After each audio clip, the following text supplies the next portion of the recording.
வணக்கம் வந்தனமென் நமஸ்கார் welcome to NT tax. இன்றைக்கி நம்ம என்டி டாக்ஸில் ஒரு புது பேக்ரவுண்ட் ட்ரை பண்ணியிருக்கேன். ஸோ எப்படி இருக்குன்னு சொல்லுங்கள். ஓகே, ஸோ நேற்று போட்ட வீடியோவில் அனுஷிவா அப்படின்னு சொல்லக்கூடிய ஒருத்தங்க ஒரு கேள்வி கேட்டிருக்காங்க. என்னென்னா, ஏதோ ஒரு காரணத்துக்காக இந்த பிறப்பு எடுத்து வந்திருக்கோம். மாயில் சிக்கி உணர்ச்சிகரமாக வாழ்ந்து பட்டறிவை பெற்று ஆத்ம விசாரணை செய்து அப்புறம் என்ன படிப்பினைக்கு வந்தோமோ அந்த படிப்பினை செவ்வனே மன அமைதியோடு அதை வெற்றியும் கொண்டு நம்ம இருக்கக்கூடிய ஏக காலங்களை அப்படியே இருக்கிற மாதிரி இருந்து வாழ்ந்து முடிச்சுட்டு கிளம்பிடுறோம்.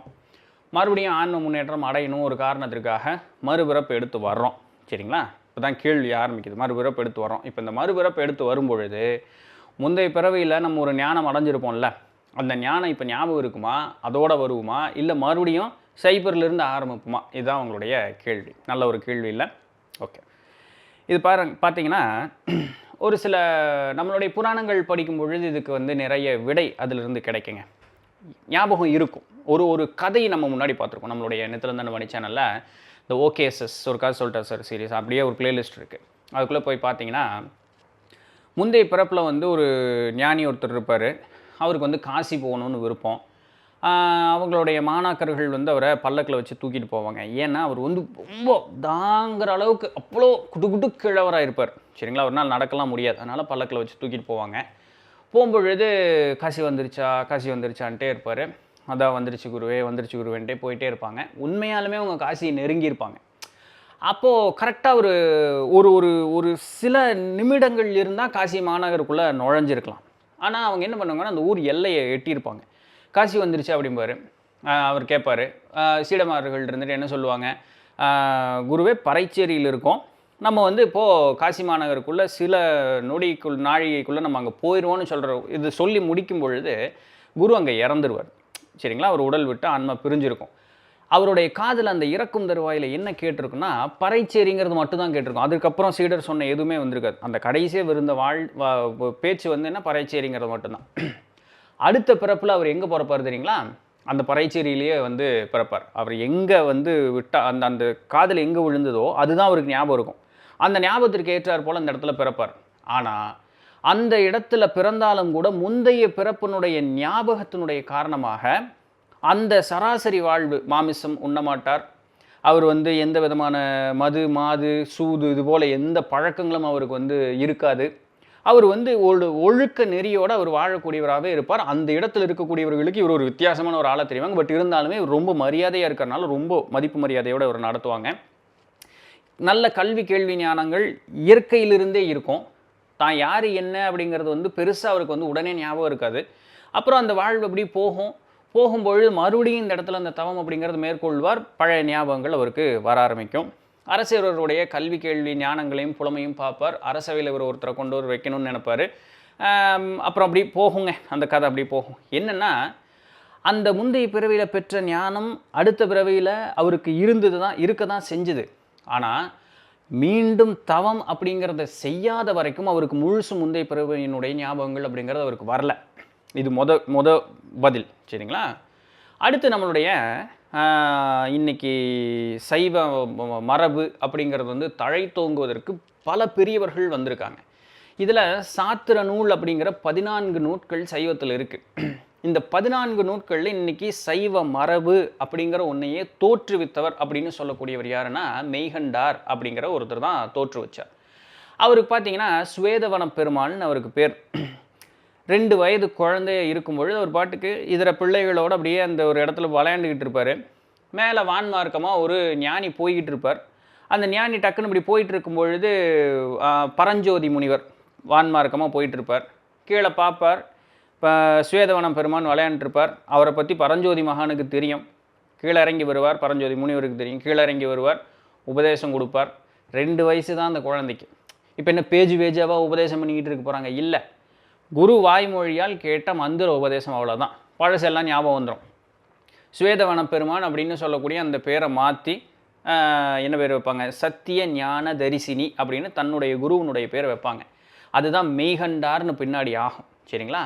அப்போ அவருக்கு முந்தைய பிறப்பிலேயே அந்த ஞானத்தினுடைய அந்த தொடர்ச்சி இருந்த காரணத்தினால குரு ஒரே வார்த்தை தான், அதான் அவர் பேஜெல்லாம் ஒன்றும் சொல்ல, ஒரு மந்திர உபதேசம். என்ன அதிகபட்சம் நம்மளாம் அனுமானம் செஞ்சுக்க வேண்டியது தான். என்ன அதிகபட்சமாக சொல்லியிருக்க போகிறாங்க?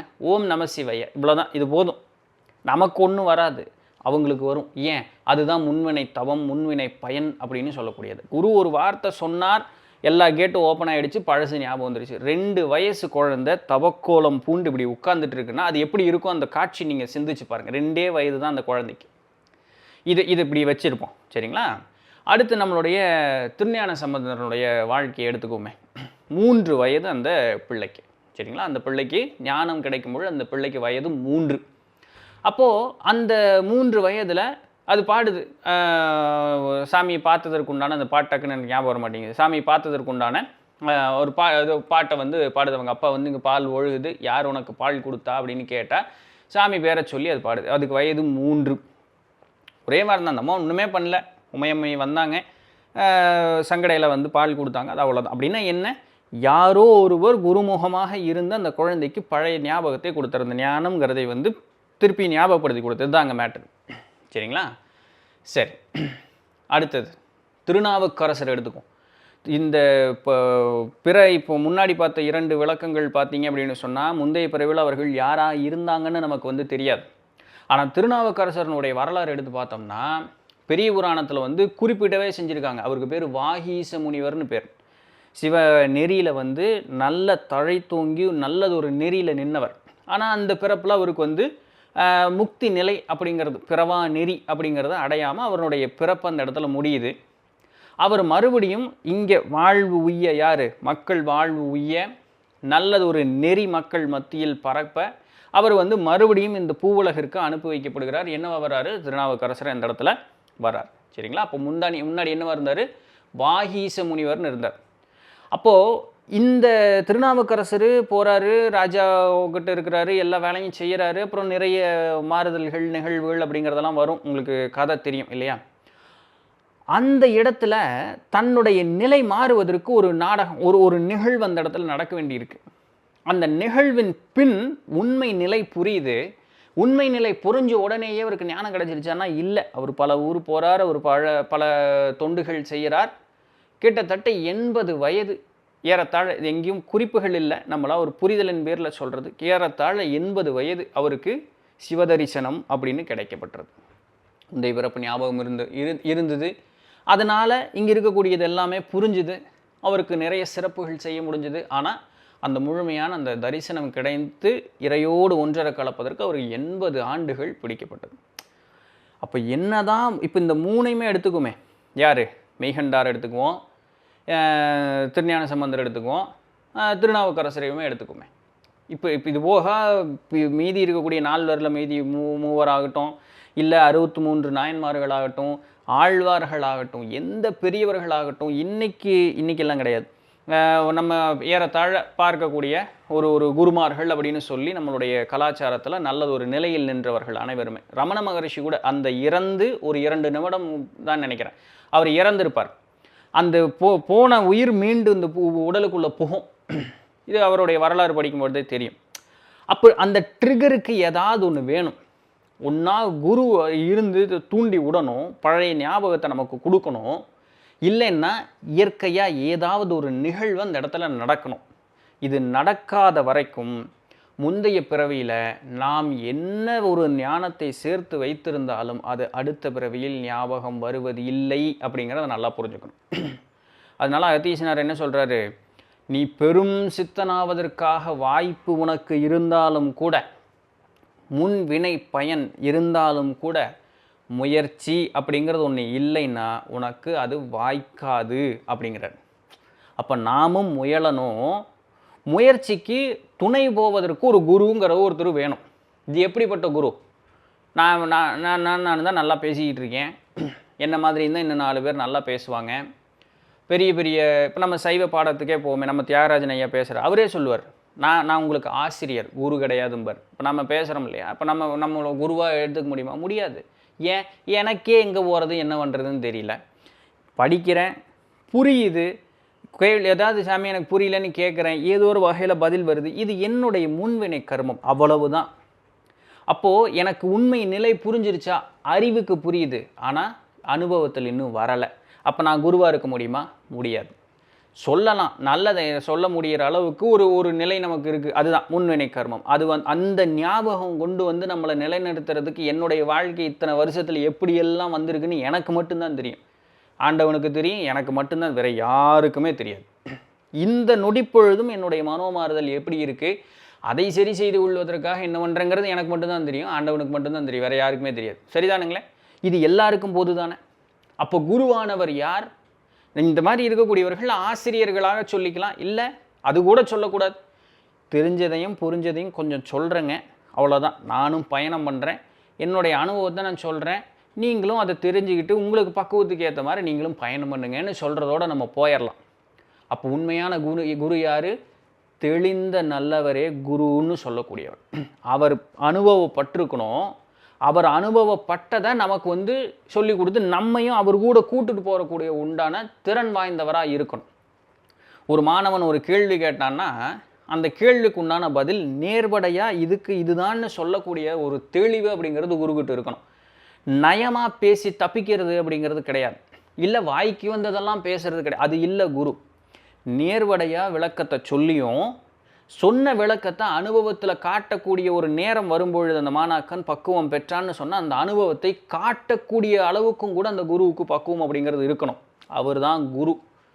அப்படி ஒரு குரு வரும்பொழுது மட்டும்தான் நமக்கு விடிவு காலம்னு ஒன்று உண்டு. அது நாள் வரைக்கும் குருவை எண்ணி தியானிக்கலாம். குரு நம்மளுடைய பக்குவம் நல்லபடியாக வரணும், குரு நம்மகிட்ட வரணுங்கிறதுக்காக நம்ம எண்ணி தியானிக்கலாம். அது வேணால் பண்ணலாம், ஆத்ம விசாரணையின் மூலமாக பயணிக்கலாம். அதனால தானே தாய்மானவ சுவாமி தானே என்ன சொல்கிறாரு, இப்பிறவி தப்பினால் எப்பிறவி வாய்க்குமோ ஏது வருமோ, என்ன வருமோ இந்த பிறவியில். சரிங்க, நீங்கள் ஒரு இதாக கேட்டிங்க, இதையும் சொல்லியிருந்துருக்கலாம். இந்த பிறவியில் நம்ம இருந்து நம்மளுடைய அனுபவத்தை இது பண்ணிவிட்டு கிளம்பிட்டோம், அடுத்த பிறவியில் மனுஷனாக தான் பிறப்பங்கிறதுக்கே என்னங்க உத்தரவாதம் இருக்குது? வேறு ஏதாவது இருந்ததுன்னா நமக்கு எதாவது தெரியாமல் ஏதாவது செஞ்சு ஒரு கடமையை செஞ்சு வச்சுருந்தோம்னு வச்சுக்கோங்க, இல்லை அந்த இறக்கும் தருவாயிலே இல்லை எதுலையோ வேறு ஒரு பிறப்பு மேலே நமக்கு உள்ளார ஏதோ ஒரு ஈடுபாடு இருக்க போக அந்த அனுபவம் எப்படி இருக்குமோன்னு அந்த ஒரு எண்ணம் மனசில் என்ன, அடுத்த பிறப்பில் அந்த எண்ணம் மேலோங்க வேறு சட்டையில் ஊந்துட்டோம்னா படித்து ஒன்றுத்துக்குமே பயன் இல்லாமல் போயிருமே, என்னங்கிறீங்க? ஸோ அதனால் எதுவுமே உத்தரவாதம் கிடையாது. அதனால் இப்போ இருக்குது இதில் திருஞான சம்பந்தர் இதில் திருநாவுக்கரசருடைய இது நல்ல ஒரு பாட்டுங்க, நம்ம முந்தைய பதிவில் பார்த்துருக்கோம்.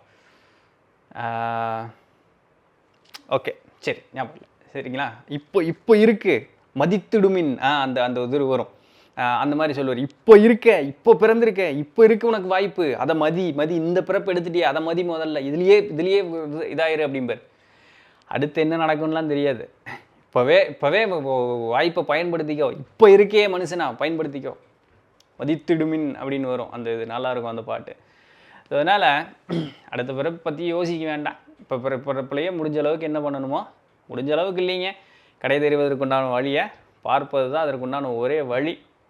ஏன்னா நம்ம இந்த நாஸ்ட்ரடாமஸ் பதிவு பார்க்கும்பொழுது அதில் அந்த எலனான்னு சொல்லக்கூடிய அந்த லேடிக்கிட்ட தான் நாஸ்ட்ரடாமஸ் கூட முதல்ல பேசுகிறதுக்கு இவங்க யார், நம்ம டொலோரஸ் கேனன் முயற்சி பண்ணுவாங்க. அந்த எலனா யாருன்னு பார்த்தோம்னா முந்தைய பிறவையில் டயோனிசிஸ் அப்படின்னு சொல்லி நல்ல ஒரு அறிவிலை முதிர்ந்த ஒருத்தர், நாஸ்ட்ரடாமஸினுடைய சீடராக இருந்து அப்போவே ஆன்ம ஆராய்ச்சிகள் செய்து ஆன்ம உலகங்களுக்கெல்லாம் சென்று காட்சிகளை கண்டவர். ஆனால் அடுத்த பிறப்பில் ஒரு வாழ்க்கையில் நல்ல ஒரு 10 குழந்தை பெற்று ஒரு துன்பமும் இன்பமும் சூழ்ந்த பழைய வாழ்ந்த வாழ்க்கைக்கு எள்ளளவும் இலக்கணமே இல்லாத ஒரு வாழ்க்கையை வாழக்கூடிய அடுத்த பிறப்பு அவருங்க எடுத்திருப்பாங்க. என்ன ஒரு நிலை பாருங்க, அந்த டயோனிசிஸ் இருந்த ஒரு நிலையும் இந்த எலனான்னு வாழக்கூடிய அந்த பெண்ணனுடைய நிலையும் பார்க்கும் பொழுது ஒன்றுக்கு ஒன்று கம்பேரே பண்ண முடியாத ஒரு இடத்துல இருப்பாங்க. நடக்கலாம் தெரியாது இல்லைங்களா? ஸோ அதனால் முந்தைய பிறப்பு ஞாபகம் இருக்குமா? இருக்கலாம்.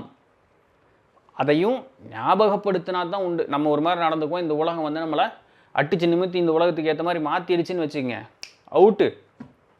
ஸோ அதனால் இப்போவே தப்பிச்சிக்கிறதுக்கு தான் உண்டான வழி பார்க்குறது தான் சிறப்பு, என்னங்கிறீங்க? ஸோ இன்னைக்கு உண்டான பதிவு பிடிச்சிருந்திருக்கு, இன்ஃபர்மேட்டிவாக இருந்திருக்கும் அப்படின்னு நம்புகிறேன். நாளைக்கு வேறு ஏதாவது ஒரு சுவாரஸ்யமான செய்தியில் சந்திப்போம். அது வரையும் தொடர்ந்து இருந்திருங்கள். நான் உங்களிடத்தில் நன்றி.